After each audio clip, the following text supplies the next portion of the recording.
What can I do? Agama suruh tutup aib. Yalah. I can do it.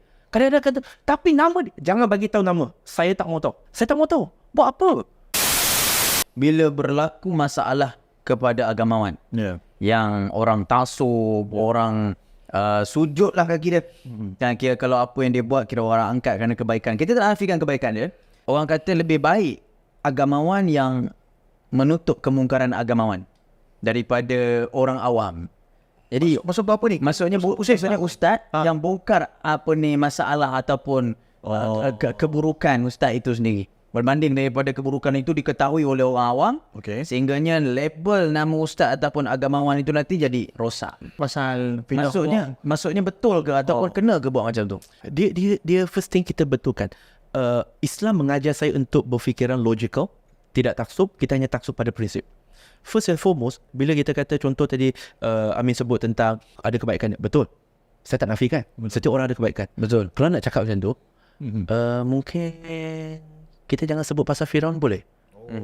Tak boleh. Jasa Firaun membesarkan Nabi Musa dalam istana dia. Kebaikan tu. Jangan sebut Firaun. Jahat. Boleh sebut tak? Pasal Abu Talib boleh sebut tak? Tak boleh sebut tu. Sebab dia ada jasa membesarkan Nabi. Itu lagi besar jasa. Betul tak? Tak. Kalau kita gunakan tu, itu paradoks lah. Betul. Semoga kita doakan, semoga apa kebaikan yang mana-mana individu buat, jikalau mereka ikhlas, kita doa Allah terima. Ya. Tetapi kita kena bezakan isu ini dengan isu ini. Kita tak boleh bakul sampahkan. Betul. Kita tak boleh kata, kau tak pakai duduk, ini tak baik, engkau semua tak baik. Betul. Part ni dia lemah. Tapi part tu dia bagus. So jangan bakul sampahkan semua. Tak. Dia secara objektif lah. Kita berkawan atas dasar apa? Kalau kita berkawan atas dasar, tak boleh. Kerana kejahilan. Cara jahil tu, iaitu ini saudara aku, ni kawan aku, dia baik ke, dia betul ke, dia jahat ke, aku tetap support dia. Tak boleh. Tak boleh. Itu cara jahiliah. Islam datang membetulkan cara kita. Tak boleh. Saudara ke apa ke, no way man. Itu cara berfikir. Now, balik kepada sesama pendakwa yang membongkarkan. Dia macam ni lah. Orang kata, ada yang kata, saya tahu, ada yang kata, kita kena tutup. Betul, saya juga membezakan antara aib. Kalau aib tu kita senyap lah. Kita faham lah kan. Orang ramai je tak tahu berapa banyak kes yang kita terima yang bila kita dah dapat full story, kita kata, ni aib, ni korang suka sama suka. Bilik apa semua kita tahu. Diam je lah. Allah dah tutup aib kau diam je lah, kau bertaubat sudah. Tapi kau kena expose. Mana tahu ada perempuan lain kena kat dia. Kalau perempuan lain pun kena dekat dia, Suka sama suka juga. suka sama suka, what can I do? Agama suruh tutup aib. Yalah. I can do it. Kadang-kadang kata, tapi nama jangan bagi tahu nama. Saya tak mau tahu. Tutup call. Saya tak mau tahu. Buat apa? No benefit pun.